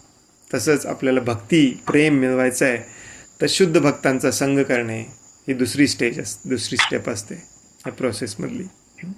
आदव श्रद्धा, तथा साधू संघ, तथा भजन क्रिया. मग साधू संघ एकत्र येऊन करायचं काय? तिसरी स्टेज. काय करायचं? क्रिकेट खेळायचं. क्रिकेटमध्ये इंटरेस्ट असल्यावर, भक्तीमध्ये इंटरेस्ट असल्यावर काय करायचं? भजन क्रिया करायची. भजनचा अर्थ असतो सेवा, नामस्मरण करणे, कीर्तन करणे, भक्तांनी एकत्र येऊन उत्सव साजरे करणे, भगवंतांच्याबद्दल ऐकणे, वाचणे, भगवद्गीतेचं वाचन करणे, श्रवण करणे. जे आता आपण सध्या जे करत आहोत हे तिसऱ्या स्टेजमध्ये येतं, भजन क्रिया. कीर्तन करणे. आणि मग ह्या भजन क्रियेतून 4थी स्टेज आपोआप येते. त्या 4थ्या स्टेजला म्हणतात अनर्थ निवृत्ती. अनर्थ निवृत्ती म्हणजे आपल्या हृदयातले सगळे वाईट गुण निघून जाणे, जे प्रेमाच्या अपोजिट असतात. जसं की स्वार्थ आहे, द्वेष आहे, मत्सर आहे, काम, क्रोध, मद, मोह, माया. आपल्याला फक्त 6 सांगितले जातात, पण अनर्थ अनलिमिटेड आहेत, हजारो आहेत. हो की नाही? आपल्यालाच माहिती असतात काय काय आहेत आपल्या हृदयामध्ये. तर ते हळूहळू गेले पाहिजेत. जसजसं आपण वाचन करू, श्रवण करू, भक्तांचा संग करू, कीर्तन करू, नामस्मरण करू, जप करू, हे सगळे हळूहळू हृदयातले जातात आणि हृदय आपलं स्वच्छ शुद्ध होतं. अजून पण प्रेम मिळत नाही आपल्याला. त्याच्यानंतरची स्टेज रूप गोस्वामी सांगतात, त्याच्या नंतरच्या स्टेजला सांगतात, त्याला म्हणतात निष्ठा. निष्ठा म्हणजेच श्रद्धा असते, जी पहिली स्टेज असते ती. परंतु आता ही निष्ठा कशी असते? फिक्स असते, डळमळीत नसते. भगवान श्रीकृष्ण आणि प्रेम हेच माझ्या जीवनाचं एकमेव उद्देश आहे. हे निष्ठा स्टेजला पोहोचलेल्या माणसाला कुणी सांगावं लागत नाही, किंवा तो कधीही त्याच्यापासून डळमळत नाही. हे पोस्टर दिसलं, हा सिनेमा दिसला, ही बाई दिसली, हे कार दिसलं, काही नाही. एक मार्गावर राहतो तो. ही नेक्स्ट स्टेज असते या प्रोसेसमधली. आणि मग त्याच्यानंतर स्टेज येते, त्याला म्हटलं गेलेलं आहे आसक्ती किंवा रुची. पहिल्यांदा येते रुची. रुची पहिल्यांदा येते. रुची म्हणजे टेस्ट. आपण आतापर्यंत ऐकत आलेलो असतो की भक्ती, प्रेम याच्यात भरपूर आनंद आहे, प्रेमामध्येच खरा आनंद आहे. त्याची खऱ्या अर्थाने आपल्याला थोडी थोडी चव यायला लागते. त्याला त्या स्टेजला म्हणतात रुची, टेस्ट यायला लागते. आणि मग ही टेस्ट आपल्याला कायमची या मार्गावर ठेवते, कारण की खरोखर टेस्ट आलेली असते. आनंद कुणाला नको आहे. आणि मग त्याच्यानंतरची स्टेज येते, त्याला म्हणतात आसक्ती. ही भौतिक जगातली आसक्ती नव्हे, भगवंतांवर आसक्ती. इतके आसक्त होतो आपण की आपण सोडू शकत नाही. आणि मग त्याच्यानंतरची स्टेज येते, त्याला म्हटलं गेलेलं आहे भाव. भाव म्हणजे आपल्या शरीरामध्ये, आपल्या मनामध्ये, आपल्या बुद्धीमध्ये, आपल्या कणाकणामध्ये हा प्रेम, हा आनंद दिसायला लागतो. डोळ्यातून पाणी येणे, अंगावर काटे उभे राहणे, असे काही उदाहरणं दिलीत शास्त्रामध्ये. परंतु याच्याहीपेक्षा वेगळे भाव तुमच्या मनामध्ये येऊ शकतात. ते भाव दिसायला लागतात. आणि त्याच्यानंतरची शेवटची स्टेज असते, त्याला म्हटलेलं आहे प्रेम. तर ही 9 स्टेजची प्रोसेस आहे. आदौ श्रद्धा, तथा साधु संग, तथा भजन क्रिया, तथा अनर्थ निवृत्तिश्च, तथो निष्ठा, रुचिस्तथा, तथा आसक्ती. आता हे तथा नाही आहे बरं का, परंतु मी म्हणताना म्हणतो, कारण मला पूर्ण श्लोक पाठ नाही. ततो भाव. आणि शेवटी काय म्हटलेलं आहे? तथा प्रेमाभिउच्यन्ते साधकानां भवेत प्रादुर्भवेत क्रम. असंच काहीतरी आहे. हा श्लोक भक्तिरसामृत सिद्धूमध्ये आहे. हे क्रमाक्रमाने या स्टेजमधून आपल्याला जायचं आहे, असं हे श्लोक सांगतात. क्रमाक्रमाने म्हणजे स्टेप बाय स्टेप. आता हे जरी 9 स्टेप असले तरी मॅक्झिमम लोक हे नंबर 3 मध्ये अडकलेले असतात. म्हणजेच 4था नंबरचा स्टेज काय आहे? पूर्णपणे शुद्ध अनर्थ निवृत्ती. सगळे अनर्थ मनातले गेलेले नसतात. त्यामुळे 3 नंबरच्या स्टेजमध्ये सगळे प्रॅक्टिस करत असतात. भजन क्रिया, practice practice practice practice practice. आणि या प्रॅक्टिसलाच म्हणतात श्रवणम कीर्तनम, विष्णुस्मरणम, पादसेवनम, अर्चनम, वंदनम, दास्यम, साख्यम. म्हणजे ह्या सगळ्या क्रिया करायच्या, भक्तांच्या संघामध्ये करायच्या, एकटे नाही करायच्या. शुद्ध भक्तांच्या संघात केलं तर लवकर, फास्ट आपल्याला समजतं. जेवढे शुद्ध भक्त तेवढं लवकर आपल्याला समजतं. असं म्हणतात की सगळे 3ऱ्या स्टेजमध्ये आहेत या प्रोसेसच्या. परंतु मला तर असं वाटतं की सगळे पहिल्या स्टेजमध्ये, अजून पहिल्या स्टेजला पण आलेले नाहीत. पहिली स्टेज असते श्रद्धा. श्रद्धा म्हणजे पूर्ण विश्वास. भगवान श्रीकृष्ण जे सांगतात त्याच्यावरती पूर्ण विश्वास असणे. बऱ्याच जणांना अजून भगवंतांच्या या आदेशांवर उपदेशांवर विश्वास नसतो, त्यामुळे ते दुसऱ्या तिसऱ्या स्टेजला येत नाही. विचार करतात, भगवद्गीता वाचून ऐकून पण विचार करतात की मला करायचं आहे की नाही, मी ठरवणार. म्हणजेच काय, श्रद्धा नाही. डॉक्टरकडे या जायचं आहे की नाही, गोळी घेऊ का नको, 10 जणांनी सांगितलं आहे तरी पण मला संशय आहे, मी घेऊ का नको मला माहिती नाही.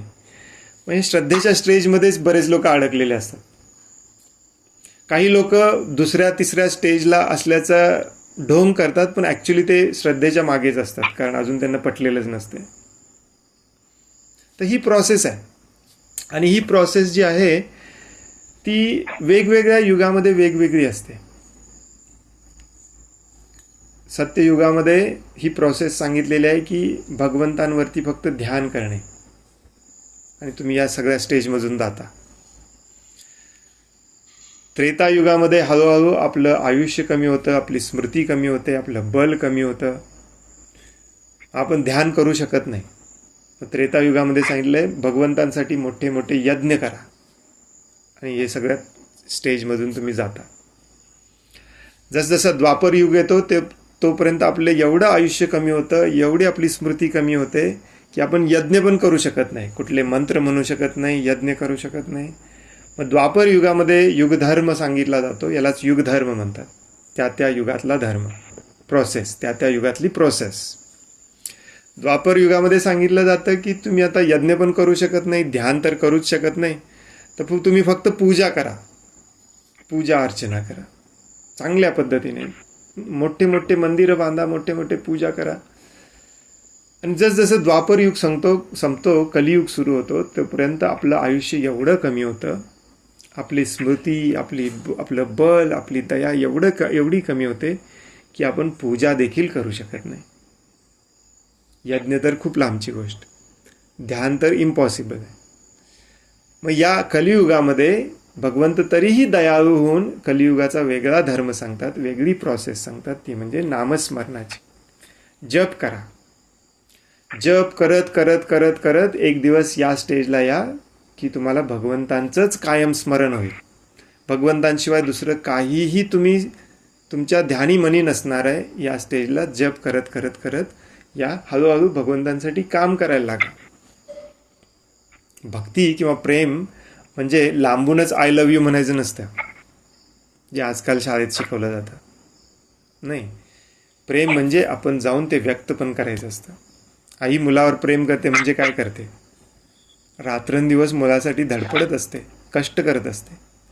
तसं आपण भगवंतांसाठी रात्रंदिवस कंटिन्युअसली काम करण्याच्या स्टेजला आलं पाहिजे. त्या स्टेजला लवकर येण्यासाठी अगदी सिरियसली जप करणे हे या कलियुगातलं प्रोसेस आहे, कलियुगातली प्रोसेस आहे. याच्यावर श्रद्धा ठेवणे, हे जे करतात त्यांच्याशी संग करणे, त्यांच्या संगात जाऊन ते त्यांच्यासोबत करणे, आणि हळूहळू या जपाचा अर्थ आपल्याला कळायला लागतो आणि आपण या शुद्ध भावनेच्या स्तरापर्यंत येतो. तर यातली सगळ्यात महत्त्वाची स्टेप आहे ती म्हणजे श्रद्धा, पहिली स्टेज. कारण श्रद्धा नाही तर दुसरं काहीच नाही, होय नाही. लोक रोटरी क्लब, क्रिकेट क्लब, हे क्लब ते क्लब कशाला काढतात, श्रद्धा आहे म्हणून. आणि मग तिथे सगळे त्यामध्ये इंटरेस्ट, बिझनेसमध्ये सगळे जे इंटरेस्ट असलेले ते सगळे स्टॉक मार्केटमध्ये, चेंबर ऑफ कॉमर्स. तसंच आपण हे सत्संग करतो की याच्यामध्ये ज्यांना ज्यांना इंटरेस्ट आहे त्यांनी या. आणि ही श्रद्धा ज्याच्यामध्ये नाही आहे किंवा ही श्रद्धा ज्याच्यामध्ये कमी आहे त्यांच्यासाठी भगवद्गीता अत्यंत महत्त्वाची आहे. भगवद्गीतेचं कामच आहे श्रद्धा उत्पन्न करणे आणि असलेल्या श्रद्धेला स्ट्रॉंग, श्रद्धावान बनवणे. श्रद्धा जनरली कशी उत्पन्न केली जाते, प्रश्न उत्तरं विचारून, हो की नाही. एखादी गोष्टीवरती तुमचा विश्वास नसेल तर तुम्ही चौकशी करता, मला अजून जरा हे समजावून सांगा, बरं असं नसेल तर तसं कसं काय, असं मग हे पण सांगा, अजून एक शेवटचा प्रश्न राहिला हे पण सांगा, हां आत्ता मी याच्यावर पूर्ण विश्वास ठेवतो. ती एक्झॅक्ट सेम प्रोसेस भगवद्गीतेत आहे. तुमच्या बिहाफमध्ये अर्जुन प्रश्न विचारणार आहे आणि उत्तरं भगवान श्रीकृष्ण देणार आहेत. आणि हळूहळू हळूहळू आपल्याला श्रद्धा आपली वाढवत वाढवत वाढवत श्रद्धावान बनायचं आहे भगवद्गीतेमध्ये. भगवद्गीतेचं मेन काम आहे पहिल्या पायरीवरती तुम्हाला आणणे, पहिल्या पायरीवरती तुम्हाला स्ट्रॉंग करणे. याचा अर्थ दुसऱ्या पायरीसाठी भगवद्गीता उपयोगाची नाही असं नाही, परंतु भगवद्गीतेचं मेन काम ते आहे आणि ते 99% तेच काम असतं. त्यामुळे भगवद्गीता खूप सिरियसली घेतली पाहिजे. बाकीचे सगळे स्टेजेस मग आपोआप होतात. हरे कृष्ण. धन्यवाद प्रभूजी. हरे कृष्ण. खूप छान समजावून सांगितलं. थँक्यू. आणखीन कोणाला काही प्रश्न आहे, काही सांगायचं आहे? जे हॅलो प्रभूजी. यस. हरे कृष्णा. यस. वेळ नसेल तर उद्या विचारेन. आहे अजून एक 5 मिनिटं देऊ शकतो आपण. माझे 4 प्रश्न आहेत ऍक्च्युली. जर का सैनिकांचं आपण कालच परवाच्या दिवशी बोलत होतो की राष्ट्रभक्ती सुद्धा एक प्रकारचं इंद्रिय तृप्तीच आहे. तर मग त्यांचं बलिदान जे काही ते देतात, म्हणजे त्यावेळेचे सैनिक असतील, आताचे सैनिक असतील, त्यांनी त्यांच्या देशासाठी, राष्ट्रासाठी लढले, धर्मासाठी लढले. ते जर का त्यांनी केलं नसतं तर आज आपण इथं बसून हे जे म्हणजे धर्माच्या गोष्टी वगैरे जे काही बघतोय, ऐकतोय, करतोय, हे करू शकलो नसतो. आणि कदाचित आज आपण म्हणजे हिंदू नाही तर आज आपण मुस्लिम म्हणवलं असतो स्वतःला. अशी पण वेळ आली असती कदाचित. आणि या सगळ्याची व्यवस्था फार वर्षांपूर्वी ऑलरेडी झाली होती. पण या म्हणजे या सैनिकांच्यामुळे आपण वाचलोय आणि या पद्धतीमध्ये आपला धर्म पण वाचू शकतो.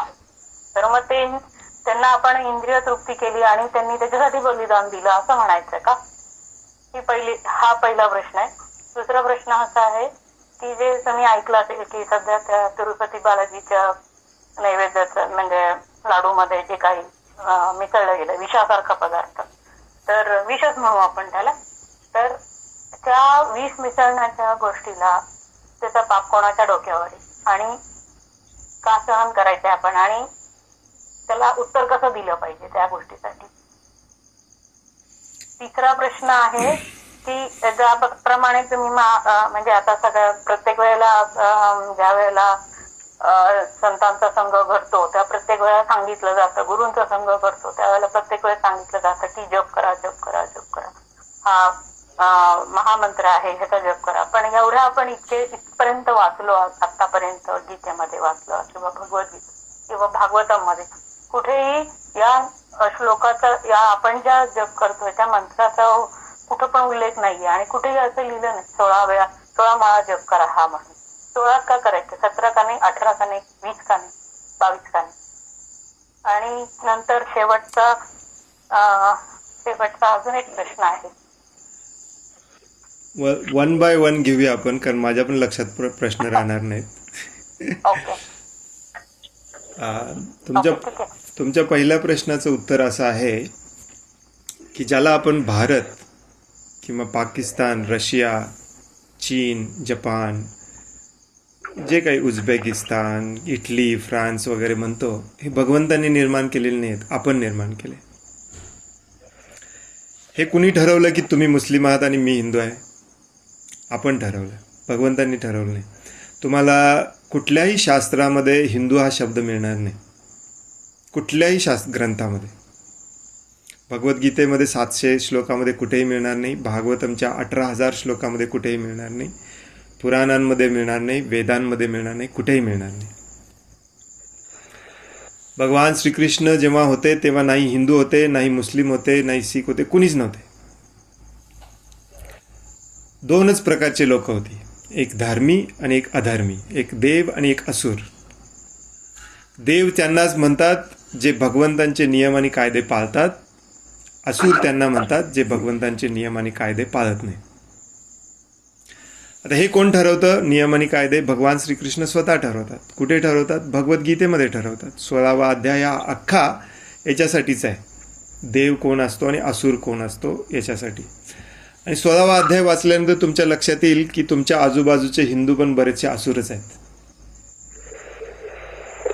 कारण 16व्या अध्यायात व्याख्याच तशी दिलेली आहे.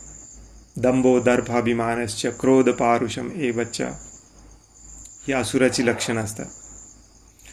प्रवृत्तींच निवृत्तींच जनाना विदुरासुरा न शौचम नापि चाचारम. ज्याला स्वच्छता माहिती नाही, सदाचार माहिती नाही, ज्याला सत्य माहिती नाही, तो असुर असतो.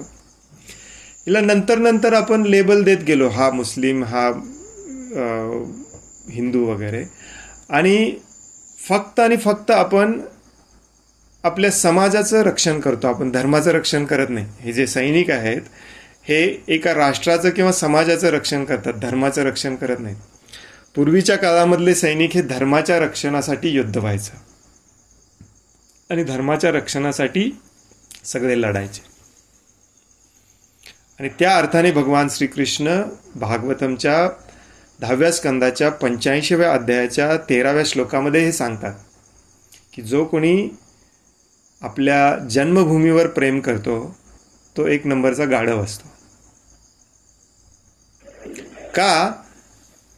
कारण ती पण एक प्रकारची आसक्तीच झाली. कारण हे पृथ्वी पण एक दिवस भगवंत नष्ट करणार आहेत. भारत तर खूप लांबची गोष्ट आहे, पृथ्वी पण एक दिवस भगवंत नष्ट करणार आहेत. आता याच्या सगळ्याचा अर्थ असा नाही की आपण आपलं प्रोटेक्शन करायचं नाही, सगळ्यांच्यावर समान प्रेम करायचं आहे. याचा अर्थ असा नाही की उद्या घरात वाघ शिरला तर त्याला पण दंडवत प्रणाम करायचा आणि आपण त्याच्याशी युद्ध करायचं नाही. नो, वाघाशी युद्ध करावंच लागतं. जो तुमच्या आया बहिणींची समाजातल्या स्त्रियांची आबरू लुटतो त्याला मारावंच लागतं, मग तो हिंदू असो, मुस्लिम असो, कुणीही असो. शिवाजी महाराजांनी मुस्लिम आहे म्हणून कधीच मारलं नाही मुस्लिम लोकांना, औरंगजेबच्या लोकांना. शिवाजी महाराजांनी औरंगजेबच्या लोकांना मारलं कारण ते अन्यायी अत्याचारी होते म्हणून मारलं. आता आपल्या डोक्यामध्ये फक्त हिंदू मुस्लिम घातले राजकारणी लोकांनी. याचा अर्थ असा नाही आहे की ते चांगले आहेत. आजही तुम्हाला ते वाईट दिसले तर तुम्ही पण मारा, परंतु नुसतं मुस्लिम हिंदू म्हणून मारू नका. त्याचवेळी तुमचा शेजारचा हिंदू पण तसाच वागत असेल त्याला पण तेवढंच मारा, कारण तो पण अधर्मी आहे. हे पण लक्षात ठेवलं पाहिजे.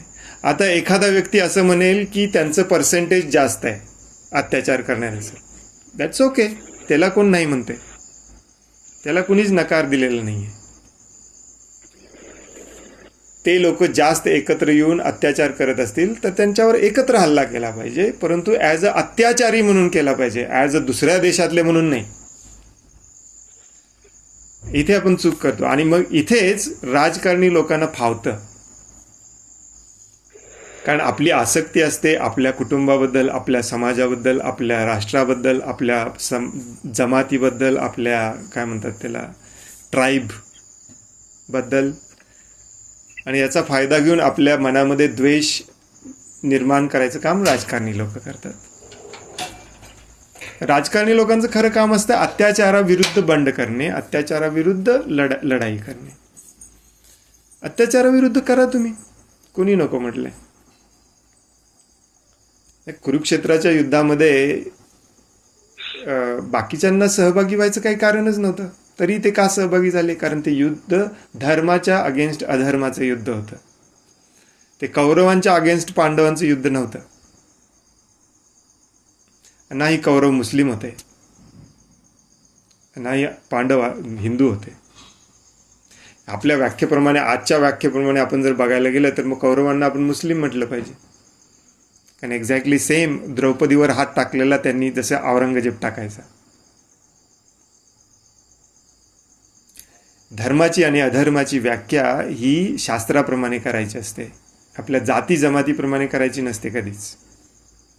मग तुम्ही भगवद्गीतेमध्ये प्रत्येक अध्यायामध्ये दिलंय की प्रत्येक जीवावरती प्रेम करणारा माझा भक्त असतो. मग तुम्ही भक्त कधीच होणार नाही. मग हिंदू तर तुम्ही खूप लांबची गोष्ट आहे, हो की नाही? हे पटायला खूप अवघड आहे, मला कळतंय. कारण आपण पाहतो की त्या धर्मातले लोक फक्त अत्याचारच करतात. येस, त्या धर्मावर तुम्ही अटॅक करा, नो प्रॉब्लेम, परंतु ते अत्याचार करतात म्हणून करा, ते मुस्लिम आहेत म्हणून करू नका.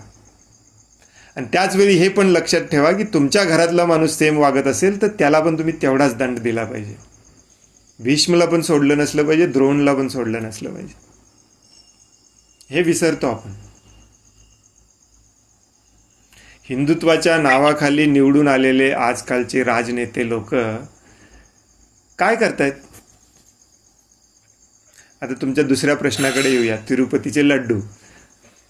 तुम्ही याचा विचारच करू नका, कारण तिरुपतीच्या लड्डू मागे किती मोठं षडयंत्र आहे हे तुम्ही कल्पना करू शकणार नाही. ही साधी सोपी गोष्ट नाही आहे ॲक्च्युली ती. याच्या मागे खूप मोठं राजकारण आहे आणि त्याच्या मागे BJP पण असू शकतं. कारण राजकारण्या लोकांना फक्त आपल्या गरम तव्यावरती पोळ्या कशा भाजायच्या एवढंच माहिती असतं. त्यांना काही पडलेलं नसतं सामान्य जनतेबद्दल. तिरुपतीच्या लड्डूचा विषय बातमीत आल्यापासून मी आज पहिल्यांदा बोलतोय त्याच्याबद्दल. माझ्या मनात कधी आलं पण नाही का झालं, कशासाठी झालं. कारण हा सगळा खेळ आहे, तुमच्या भावनेशी खेळला जाणारा हा राजकारण्यांचा खेळ आहे. बस एवढं त्याचं उत्तर आहे. याच्या पलीकडे तुम्ही विचारच करू नका याचा. तुम्हाला धर्म टिकवायचा असेल तर तुम्ही भगवद्गीतेचं रोज वाचन श्रवण करा, त्याच्याप्रमाणे वागा, शेजाऱ्यांना वागायला शिकवा. तुम्ही स्वतः गायीचं रक्षण करा, तुमच्या घरात गाय घेऊन या. हे बऱ्याच हिंदू लोकांना अजूनही समजलेलं नाही आहे गायीचं महत्त्व ॲक्च्युली. मी जेव्हा अमेरिकेतून परत आलो तेव्हा माझ्याकडे जमीन नव्हती, काही नव्हतं. माझं घर शहरामध्ये होतं. मी पहिल्यांदा गाय आणली, कारण मला पटलेलं की पहिली गाय असली पाहिजे घरामध्ये, बाकी नंतरच्या सगळ्या गोष्टी. धर्म तुम्ही वाचवूच शकत नाही विदाऊट गाय. तुमच्या किती जणांच्या घरात गाय आहे? आणि तुमच्या घरात गाय नसेल तर त्या लाडूमध्ये तूप येणार कुठून? तिरुपतीचा लड्डू तसा पण पापीच आहे, कारण त्याच्यात घातलेलं शुद्ध तूप पण शुद्ध तूप नाही. नंदिनीचं तूप जरी असलं तरी ते तूप शुद्ध नाही आहे. चरबी खूप लांबची गोष्ट आहे. पूर्वी नंदिनी डेअरीचं तूप यायचं म्हणतात. नंदिनी कुठे धुतल्या तांदळाचं आहे. गाईचं तूप हे तेव्हाच शुद्ध तूप असतं ते जेव्हा त्या गाईवर कोणीही अत्याचार करत नाही, तिच्या वासराला तिच्यापासून वेगळं करत नाही, तिच्या वासराला पूर्ण दूध मिळाल्यावर उरलेलं दूध घेऊन त्याच्यापासून तूप काढतो. त्या गाईला बांधून ठेवत नाही, त्या गाईला वेळेवर प्रेम देतो.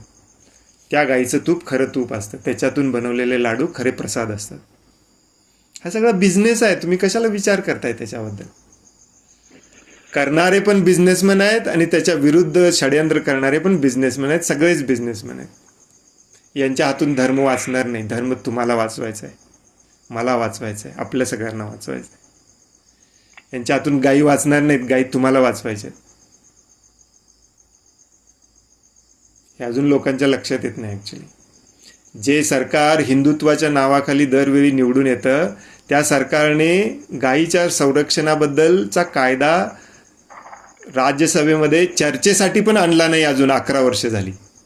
चर्चेसाठी पास करायची खूप लांबची गोष्ट आहे आणि ते आणू पण शकत नाही, कारण त्यांना आणायचंच नाही आहे. हिंदुत्वाच्या नावाखाली फक्त निवडून यायचं आहे त्यांना, आणि निवडून आल्यावर फक्त आधुनिक विकास करायचा आहे त्यांना. रस्ते, विमान, बंगले, जे पूर्णपणे उग्र कर्म, पाप कर्म म्हणून सांगितलेलं आहे शास्त्रामध्ये, भागवतमध्ये.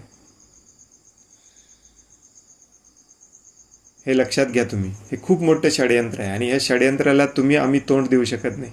आपल्या हातात आहे आपला धर्म आपण वाचवणे, कारण हे खूप मोठे राक्षस झालेत आता. या राक्षसांची तोंड कुणी बंद करू शकत नाही. यस, तुमच्यात ताकद असेल तर तुम्ही लढा, त्यांच्या विरुद्ध पण लढा. असं माझं म्हणणं नाही की तुम्ही करू नका, पण पहिल्यांदा तुम्ही स्वतःचा धर्म वाचवला पाहिजे. तुम्ही स्वतः भगवद्गीतेप्रमाणे वागायला शिकलं पाहिजे. जे हिंदू दिस, माझ्या हिंदू विरुद्ध अत्याचार होतो, भगवा झेंडा म्हणून चौकात येतात ना, त्यांना वळीने उभा करा आणि विचारा कोणाकोणाच्या घरात भगवद्गीता आहे. 100 मधले 80 लोक सांगतील आम्ही भगवद्गीता कधी पाहिलेलीच नाही. उरलेले 20 सांगतील आमच्या घरात आहे पण कधी आम्ही उघडलीच नाही. मग कोण वागतो हिंदू प्रमाणे? कोर्टात पाहिली म्हणते. काय उपयोग आहे? नाही तुमचा नाही तुमचा ड्रेस हिंदूचा राहिलेला आहे, नाही तुमचं खाणं पिणं हिंदूचं राहिलेलं आहे, नाही तुमचं म्युझिक हिंदूचं राहिलेलं आहे, नाही तुमचे सण हिंदूचे राहिलेले आहेत. कशाला हिंदू हिंदू हिंदू म्हणून ओरडता? पहिल्यांदा तुम्ही सुधरा, तुमच्या घरात सुधरा, मग तुम्ही दुसऱ्यांना सुधरायला बाहेर पडा. हेच प्रॉब्लेम आहे. आणि हे मुस्लिमांच्याकडून शिकण्यासारखं आहे ॲक्च्युली. बघा त्यांचे ड्रेस, बघा त्यांची शाळा, बघा त्या मुस्लिमच्या प्रत्येक घरात जाऊन विचारा तुझा धर्मग्रंथ कुठला आहे, तो बारका मुलगा पण सांगेल तुम्हाला. हे आपण लागलोय अमेरिकेच्या मागे, आपण काय टिकवणार हिंदुत्व? मुस्लिमांचा द्वेष सोडून द्या, स्वतःच्या घरातली जे जे होल पडलेत ना पहिल्यांदा ते मुजवले पाहिजेत. आपण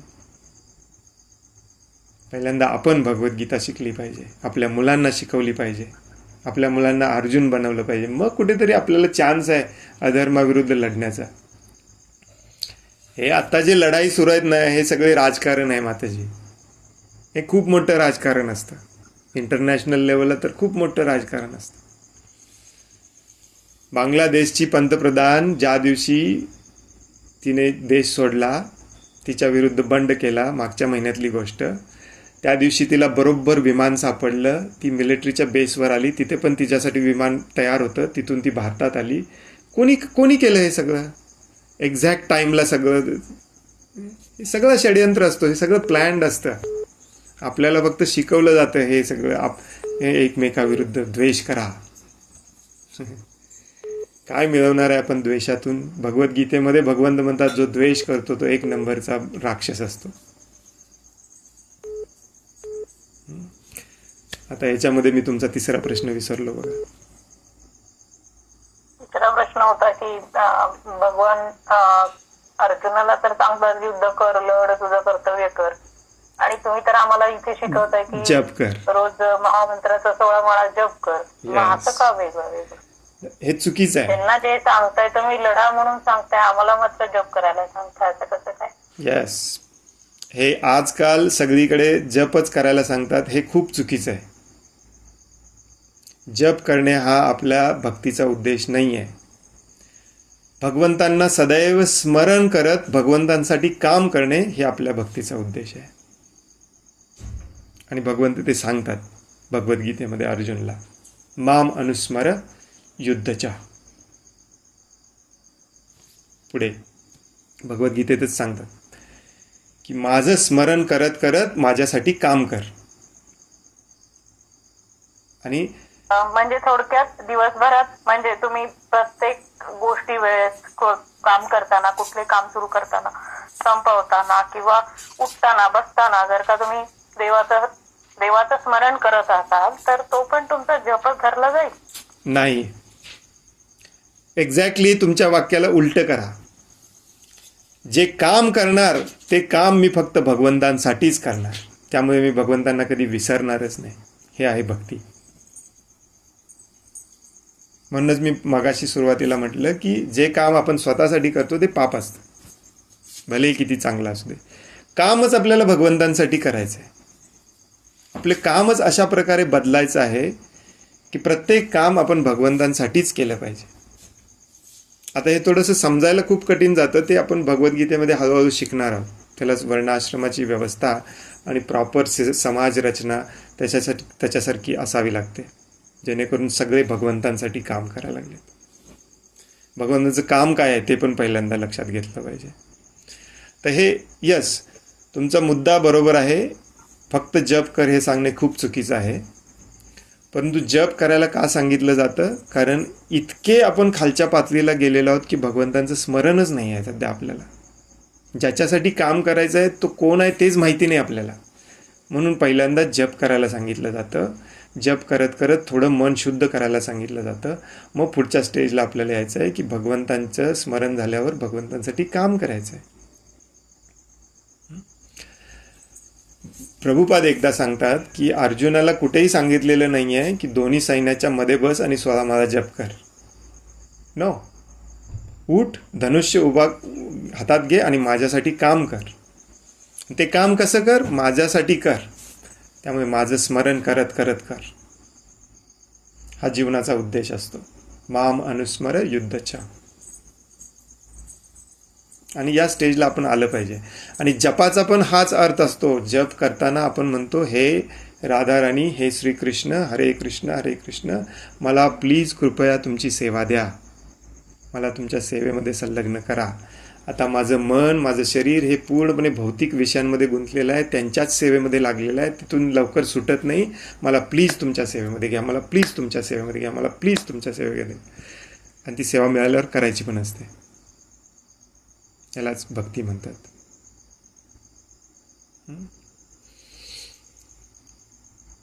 चौथा प्रश्न होता की आपण हे जे काही जप करू किंवा काही आपण सेवा करू, हे काय कोणाला प्रत्येक वेळेला प्रूव्ह करायची गरज आहे का आपल्याला, की हा मी हे रोज ह्याच्या घरात मी हे करते, हे करते, ते करते, हा मी 5 माळा जप करायचे, 10 माळा करते, 16 माळा करते, किंवा काय मी भगवद्गीता पठण करते, किंवा काय शिकते भगवद्गीता, किंवा मी देवाचीही सेवा करते, हे प्रूव्ह करायची गरज आहे का आपल्याला प्रत्येक ठिकाणी, किंवा काय, म्हणजे it's our job, why we need to prove that. कोण सांगते प्रूव्ह करायला तुम्हाला? हा, माझं तेच म्हणणं आहे की प्रत्येक वेळेला हे सांगितलं जातं की तुम्ही करताय का विचारलं जातं. वेल, ते विचारलं जातं कारण नॉट बिलिव्हिंग की वी आर डुईंग इट. हे थोडंसं कन्फ्युजन आहे तुमच्या मनामध्ये. हे तुम्ही प्रूव्ह केला नाही केला काही फरक पडत नाही. भगवंतांना सगळं माहिती असतं, कारण भगवंत प्रत्येकाच्या हृदयामध्ये आहेत. भगवंतांना एक्झॅक्टली माहिती आहे तुमच्या मनात काय भाव आहेत, तुम्ही कुठल्या भावनेने करता, किती करता, सगळं भगवंत रेकॉर्ड करतात. तुम्हाला कोणालाही प्रूव्ह करायची गरज नसते. परंतु जे तुम्हाला विचारतात त्यांना तुम्ही गुरु मानलेलं असतं. Directly indirectly I don't know का विचारतात, कारण गुरु मानलेलं नसेल तर त्यांनी विचारलंच नसलं पाहिजे. ॲक्च्युली त्यांचा काही अधिकारच नाही आहे. परंतु ज्यांना आपण गुरु मानलेलं असतं त्यांच्याकडून आपण मार्गदर्शन घेत असतो. त्यामुळे ही एक पद्धती असते की तुम्ही काल सांगितलेलं केलं का, आता तुम्हाला कसं वाटतंय, आता पुढचं तुम्हाला पुढची स्टेप मी सांगू का तुम्हाला. तर ही गुरुची एक पद्धती असते शिकवण्याची, त्याच्यासाठी विचारलं जातं. परंतु कुणी तुम्हाला उद्धटपणे किंवा रागवून विचारत असेल तर ते पण चुकीचं आहे. किंवा ज्याला तुम्ही गुरु मानलेलंच नाही आहे तो मुद्दामून तुम्हाला सारखं येऊन विचारत असेल तर ते पण चुकीचं आहे. It's not his business. भगवंत विचारत नाहीत. भगवंतांनी विचारले का कधी तुम्हाला आजपर्यंत? मग हे कोण विचारणार आहे? पण ज्यांना आपण गुरु मानतो तिथे आपलं समर्पण असतं.